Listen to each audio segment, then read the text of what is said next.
todo de corrido. No hay democracia sin determinación. ¿Vale? Frase de Julio Anguita. Y no hay determinación si no estás borracho de idealismo. Frase de Y Ignatius. no estás borracho de idealismo si no eres un flipado. Frase de Y si Ignatius. eres un flipado es que eres un estúpido. Y si eres un estúpido, no tienes razón. Bueno, pues esa es la gente que vota.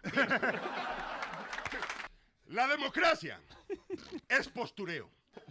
Y eso no es malo. Somos así y no nos merecemos nada mejor. Hay que aceptar que el ser humano es así. Y llegamos hasta donde llegamos. Y no damos para más. El estado natural del ser humano es mearse fuera del tiesto. La democracia es el proceso que garantiza que no seamos gobernados mejor de lo que nos merecemos. All right. ¡Bravo! Juan Ignacio Delgado Alemany, más conocido como Ignatius Farray, es uno de los cómicos de mayor renombre en España a día de hoy.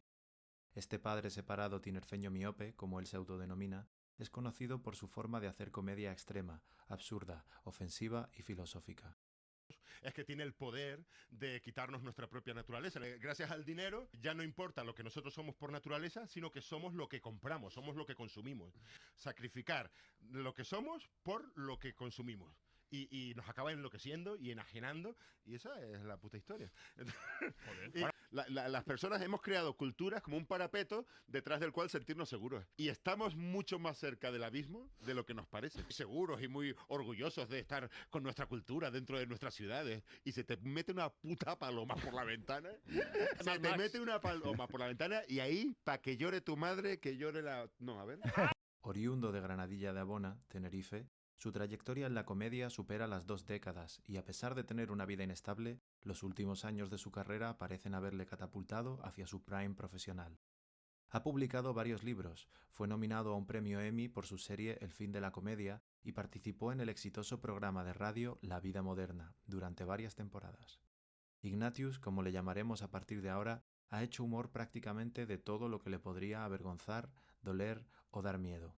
Su cuerpo, su origen, el no haber conseguido la custodia de su hijo tras el divorcio, ser miope, haber perdido la virginidad con 29 años, tener problemas con el consumo de alcohol, la soledad, la mala gestión de su economía, su enfermedad coronaria grave.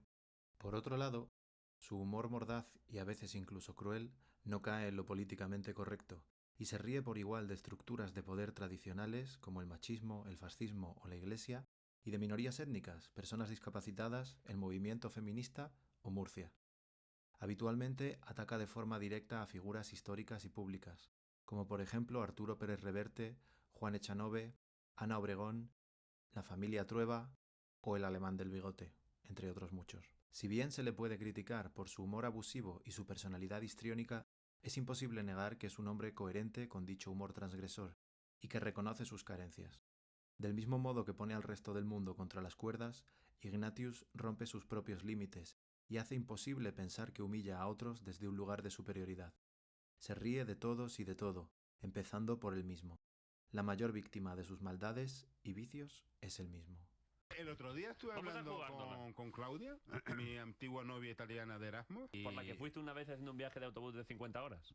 24 horas. Madrid-Turín, 24 horas. Y te volviste como llegaste, ¿eh? Con las orejas gachas. Y llorando, me voy llorando, porque tenía novio.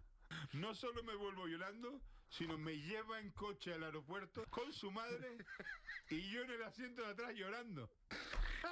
Falta una comedia romántica de eso, ¿eh? Hicieron una reunión para decirme, mira, es que tengo novio. Pues llorando, y la madre conduciendo, Claudia en el asiento del copiloto, y la madre acariciándome una rodilla, Ojo, y Claudia la otra rodilla. No, cuidado, cuidado que al final aquí hay trío. Me dicen que se ha roto el monitor del A1 que Ignatius golpeó. Lo tienen que sustituir, que los 1.800 euros se lo descontarán a Ignatius en la próxima. ¡Ay, Dios mío! ¡Ay, Dios mío! ¡Qué calvario! ¡Y otra! ¡Y otra! ¡No doy una! ¡No doy una! ¡Ay, Dios mío! En esta serie de vídeos analizaremos su humor, su persona y su personaje, desde una perspectiva psicológica y más en concreto desde la psicología profunda junguiana. En primer lugar, analizaremos su relación con el arquetipo del trickster, pícaro o bufón. Si este vídeo tiene buena acogida, haré otro hablando de la función psicológica de la risa y reflexionaremos sobre la biografía de nuestro protagonista y sus implicaciones filosóficas y psicológicas.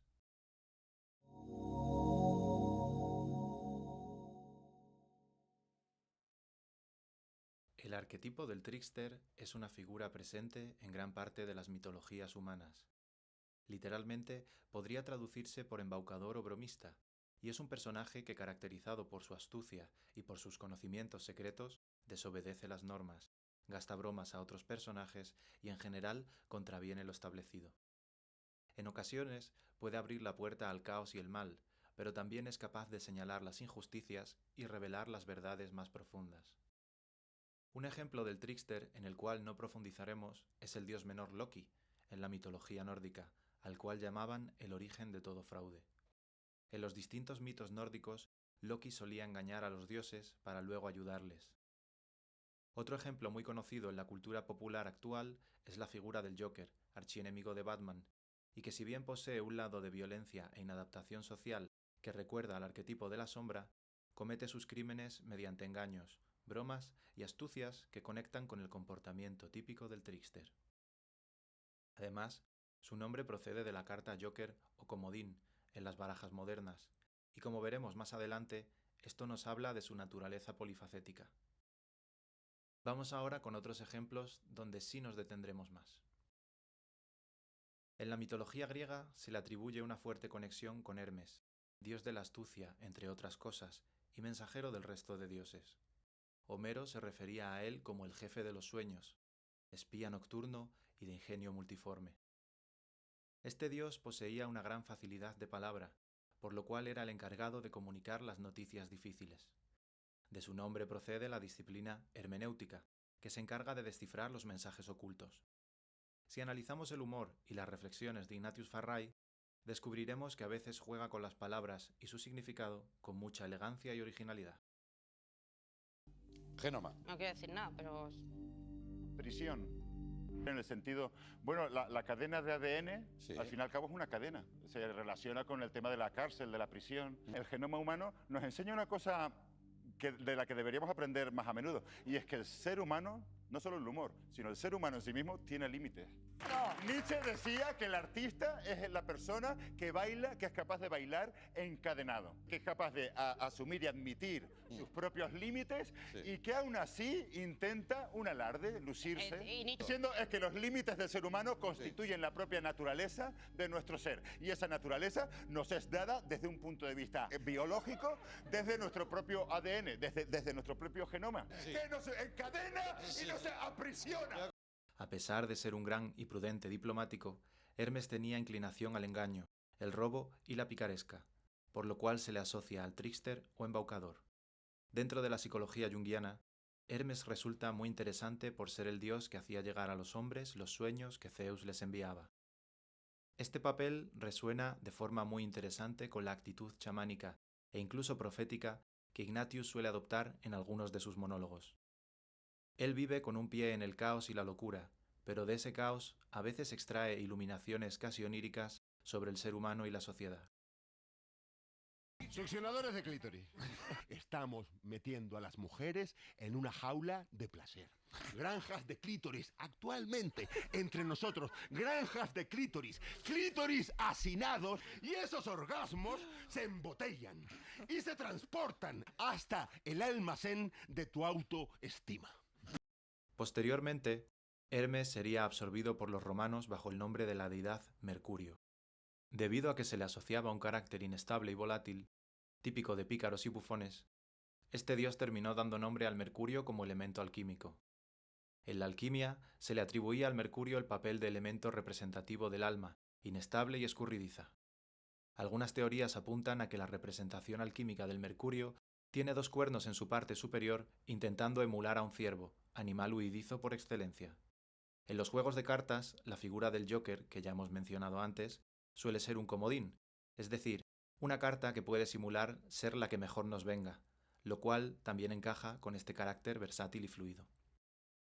Curiosamente, cuando Ignatius habla de su vida o comparte sus proyectos, podemos observar que su mente suele ser un torrente incontrolable incluso para él mismo. Además, cuenta con una gran cantidad de micropersonajes con los cuales expresa distintos conflictos sociales y aspectos de sí mismo. Sir Archibald Percival. ¡Mr. Chama! Dio la casualidad que soy mi canario. El primer simio cómico profesional. ¿Eh? ¡Osvaldo Washington!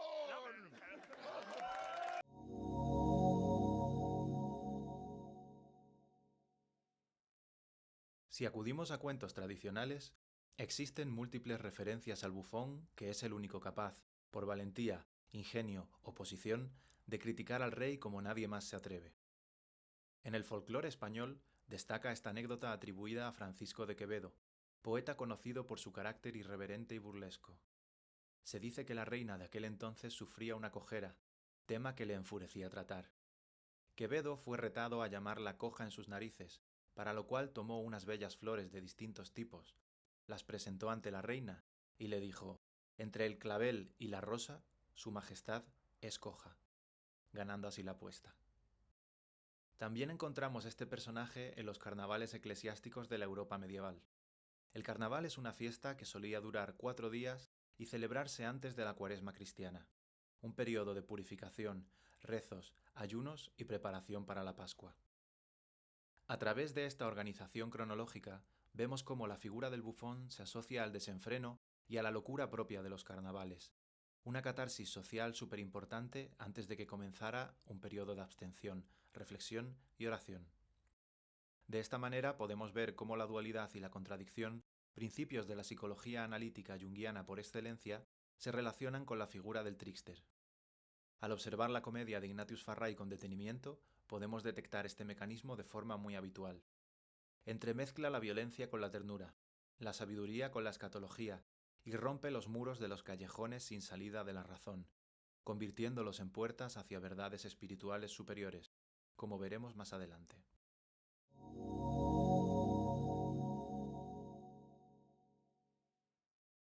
Podemos encontrar una clarísima manifestación del arquetipo del trickster en la figura del Heyoka o Jaoka, el payaso sagrado de los Lakotas, una tribu indígena americana perteneciente a los Sioux. Entre los Lakota, el Heyoka es un elegido divino que hace todo al revés. Esto perturba la práctica de los rituales sagrados que expresan las creencias de esta tribu, pero lejos de ser rechazado, es reconocido como expresión de la dualidad y el misterio de la existencia humana. Se ha planteado un paralelismo entre el comportamiento de los Heyoka y los Koan de la tradición Zen. El Koan es un relato donde un maestro propone a su alumno un acertijo que le obliga a pensar fuera de las lógicas habituales, desarrollando así la intuición. Bart, descifra este acertijo. ¿Qué es el sonido de la palma de una mano? Ah, ese es fácil. No, Bart, es un acertijo de 3000 años sin respuesta. Es para despojar a tu mente de la conciencia. ¿Sin respuesta? Liz, escucha. Si un árbol cae en el bosque y no hay nadie cerca, ¿hace ruido? Por supuesto. Pero, Bart, ¿cómo puede existir el sonido si no hay quien lo escuche? El Heyoka usa la sátira precisamente para decir aquello que otros temen expresar, es decir, rompe los tabúes. Actúa como un espejo que obliga al resto a cuestionar sus propias dudas, miedos y debilidades. Además, se centra especialmente en hablar sobre las experiencias vergonzosas de su vida, como Ignatius, para facilitar la curación del sufrimiento emocional. Con su actitud, cuestiona al que se siente demasiado seguro de sí mismo y reconforta al que se siente desesperado. Estoy enfermo. Entonces, estoy enfermo. A ver, ese comodín. Estoy yendo a terapia. Llega un momento que. Sigo tomando Transiliums. Sí. Pues déjame Claro. dejar de pisar el acelerador. Por un eso, por ratito. eso. Déjame como cómico no estar a tope todo el rato. Porque no sé, estando así enfermo con miocardiopatía y insuficiencia venosa. y lo que hace que no ves al tengo niño. ni erecciones ya. Y la Déjame levantar un poquito el pie del acelerador. La ¡Que varí. me estoy jodiendo La varí. la puta vida! Y la varí. Desde hace años Claro. buscando siempre la vueltita Ahí. cómica. Ya está, cojones. Que a lo mejor el mono un día se cansa de pedalear. De forma complementaria a los Heyoka, encontramos la figura de los contrarios, descrita por varios antropólogos entre los nativos americanos Cheyenne. Estos, directamente, se comportaban de forma opuesta tanto a lo esperado en los rituales como a aquello que se les pidiera. Existían incluso grupos libremente organizados dedicados al culto a la práctica del comportamiento contrario. La tribu entrega al Heyoka el privilegio de cuestionar las verdades establecidas y enfrentarse a las figuras de autoridad, portadoras del conocimiento sagrado de la tribu. En sociedades modernas y democráticas, el pensamiento crítico es fomentado y celebrado. No obstante, como hablamos de sociedades tribales y primitivas, hasta cierto punto, debemos entender que este derecho a cuestionar las autoridades es algo realmente raro y poderoso. Vemos aquí otro gran paralelismo con el humor de Ignatius Farray. Empezando por él mismo y pasando por las grandes figuras políticas y religiosas de la humanidad, Ignatius vuelve siempre a un demoledor mensaje. Nadie es perfecto, y en el fondo todos somos frágiles, vulnerables, un poco malvados y muy cutres. Existe la creencia de que los generales romanos, tras ganar una batalla, celebraban un desfile de la victoria, y para evitar que su orgullo se inflamase demasiado, se suele decir que se les hacía ir acompañados de alguien que detrás suya les dijese: «Recuerda que no eres un dios». En esta etapa de la historia humana predominan el individualismo, el consumismo, la búsqueda del éxito laboral como sentido central de la existencia y las redes sociales. Es fácil acabar confundiendo la realidad con una jaula de sombras y apariencias. La comedia de Ignatius Farray es un más que necesario contrapeso ante la epidemia de gurús económicos, psicoterapéuticos y pseudoespirituales que nos invaden. Ignatius Farray nos recuerda que nadie es un ser de luz, y al exponer la vulnerabilidad abre un camino retorcido, pero un camino hacia la ternura, la conexión y el diálogo. Y al mismo tiempo, a contracorriente de la actualidad, nos anima a no olvidar la posibilidad de lo divino, de lo trascendente, de la magia que aguarda detrás de los detalles cotidianos. Tras la máscara de Dios, que al final es solo una idea, probablemente arquetípica, el ser humano ha encontrado muchas cosas: la naturaleza, los números, la ciencia, el dinero, seres de otros planetas, el amor e incluso al propio ser humano. Pero esto, en el fondo, no es lo más importante. El propio Jung aclaró una vez que para él lo importante no es saber qué es Dios, lo cual probablemente era imposible, sino tener conciencia de que el ser humano guarda un lugar en su mente para la idea de Dios y que hay que atender a qué colocamos en ese lugar. En mi opinión, este pensamiento es fascinante y muy poderoso. Encontramos algunos pensadores que desarrollan dicha idea, por ejemplo, Carlos Blanco, el cual afirma que el concepto de Dios marca un límite asintótico de la capacidad mental humana. Es decir, es inalcanzable, porque se irá actualizando cuanto más nos desarrollemos, y a la vez resultará un horizonte estimulante para nuestro desarrollo. Con frases como «la izquierda se aprovecha de cómo queremos ser y la derecha de cómo somos en realidad», entre otras muchas, sus invocaciones a Shiva y su aceptación del caos como una fuente de creatividad, Ignatius nos pone frente a una misteriosa verdad. El ser humano intenta vivir dentro de lo seguro, lo conocido a nivel territorial, conceptual y experiencial. Pero es muchísimo más lo que desconocemos que lo conocido, y es en ese caos y esa confusión donde debemos mirar para seguir avanzando y resolviendo los problemas pendientes de la humanidad, ya sean teológicos, políticos o existenciales. Espero que os haya gustado mucho este vídeo. Si así ha sido, podéis dejar un comentario con vuestra opinión, vuestras dudas y propuestas para vídeos del futuro. No os olvidéis de suscribiros y compartir con vuestros amigos y amigas este vídeo en caso de que os haya inspirado. Un saludo a todos. Ese yayo paseando por la calle. Tiene swing. Hold your side. Quedan 3 minutos y medio. Señor mayor ahí, ¿no? Que no se entera de lo que pasa. Ojo con clase, ¿eh? Cuidado, se te ha pasado uno. En la actualidad. Está feo, está feo. Está feo.